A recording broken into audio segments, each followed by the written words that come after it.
There are several changes to the superannuation limits effective from the 1st of July 2024. In this video, we will cover these important changes to help you plan your contribution and retirement more effectively. Number 1. Superannuation Guarantee Contribution. The Superannuation Guarantee Contribution, or SG contribution, is the compulsory amount your employer must contribute to your super. The SG contribution rate is partway through its progressive increase from 9% per annum to 12% per annum. On the 1st of July 2024, it increased from the previous rate of 11% to the new rate of 11.5%. This means if you earn, say, $120,000 per annum, your employer will contribute $13,800 to your super in FY25, an increase from $13,200 in FY24. For some of you, this change warrants a review of your contribution strategy, and it might be urgent if you have an existing salary sacrifice arrangement in place. Number 2. Maximum super contribution base. We already know the current SG contribution rate is 11.5%, but it's only applied to one's earnings up to a certain limit. This limit is called the maximum super contribution base. If you earn above that limit for a quarter, your employer doesn't have to pay SG contributions for any amounts earned above the limit for that quarter. On the 1st of July 2024, the maximum super contribution base increased to $65,070 per quarter. If you earn a stable income that falls under this quarterly cap, chances are you don't need to worry about this. However, if you are a high income or variable income earner, there's a great article I'll link in the description box down below for you to learn more about this. Number 3. Concessional contribution cap. Concessional contributions are contributions made to your super that are taxed at 15% inside your super, which is usually lower than most people's marginal tax rates. These contributions include employer contributions, salary sacrifice contributions, and personal deductible contributions. The combined amount of these contributions counts towards what's called the concessional contribution cap. This cap signifies the maximum amount that can be contributed as a concessional contribution in any one financial year.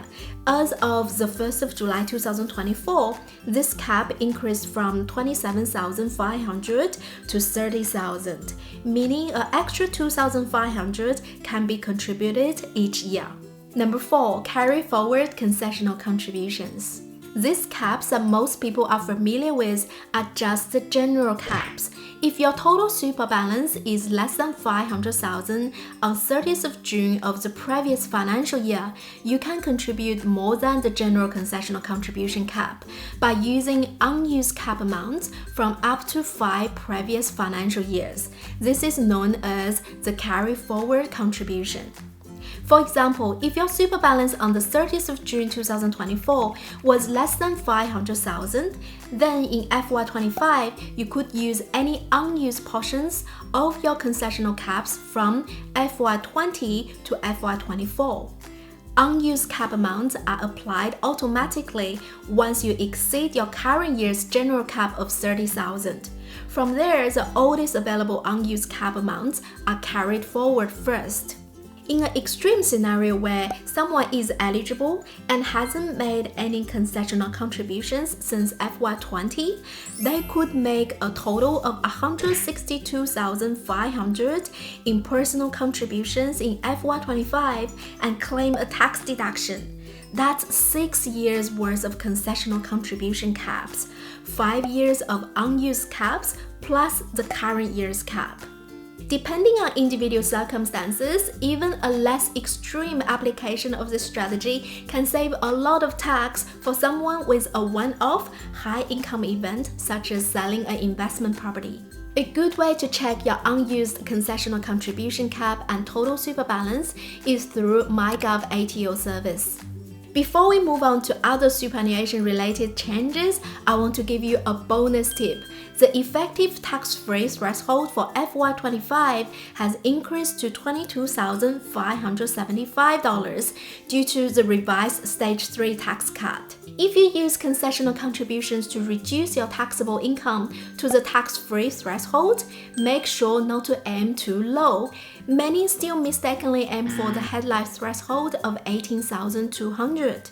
For more on the effective tax-free threshold, check out that video over there. I'll also include the link in the description box down below. If you like this video so far, don't forget to like and subscribe. Now let's move on to the non-concessional contribution. These are contributions made to super with after-tax money. What I mean by after-tax money is money you already paid personal income tax on, like wages from your employer that are now sitting in your personal bank account. You don't get taxed again on non-concessional contributions inside super, and you cannot claim a tax deduction for them. Each year, there is a limit to the non-concessional contributions you can make to your super. The annual limit is known as the General Non-Concessional Contribution Cap. The General Non-Concessional Contribution Cap is always 4 times the Concessional Contribution Cap. Therefore, on the 1st of July 2024, this cap increased from $110,000 to $120,000, allowing an extra $10,000 to be contributed each year. Bear in mind, you have to have a total super balance of less than 1.9 million on 30th of June 2024 to access the general non-concessional cap in FY25. In other words, if your total super balance on this date is 1.9 million or more, you cannot make any non-concessional contribution for FY25. Number 6. The bring forward rule. Similar to the carry forward rule for the concessional contribution caps, there is a bring forward rule that allows you to exceed your general non-concessional contribution cap in one financial year, but they work in the opposite direction. Under the bring forward rule, you can use the caps from up to 2 future years, effectively tripling your contribution limit in the current financial year. This rule is used for those who want to make a large one-off contribution to their super. For example, in FY25, you can make a one-off contribution of $360,000 and then no further non-concessional contributions for the next 2 financial years. Alternatively, you could contribute $200,000 in FY25 and $160,000 in FY26 and nothing in FY27. Other combinations are also possible as long as the total does not exceed $360,000 over 3 financial years once the bring forward rule is triggered. For most viewers, the explanation of the bring forward rule until this point is sufficient. But most viewers, I mean those who are under 75 on 1st of July 2024 and have not triggered the bring forward rule before FY25. And have a total super balance less than 1.66 million on 30th of June 2024. If you fall outside this group or want a detailed understanding of the bring forward rule, including all its variations and planning opportunities, check out my video dedicated to this topic. Again, a good way to check your history with non-concessional contributions and the bring forward rule is through MyGov ATO service. Number 7. Government co-contribution. The government co-contribution is a scheme where the Australian government contributes to your super if you meet certain eligibility criteria. In FY25, the maximum benefit is $500 if you make a non-concessional contribution of $1,000 or more and your income is under $45,400, known as the lower income threshold. The exact co-contribution amount depends on how much you contribute and your income. The government matches contributions at a rate of 50%.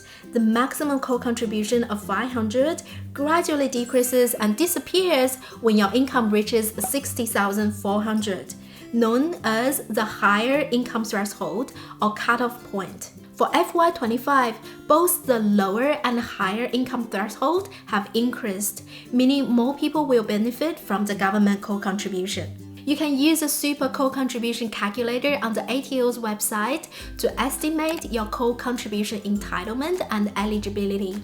Now, the next change is to the First Home Super Saver Scheme, which allows people to make voluntary super contributions and later use those funds to purchase or construct their first home. Changes are effective from the 15th of September 2024, and I have a video dedicated to this topic. If you are a first home buyer, check out my series of videos on the First Home Super Saver scheme. Otherwise, you might want to check out the 7 superannuation strategies to save you tax. Thanks for watching. See you over there.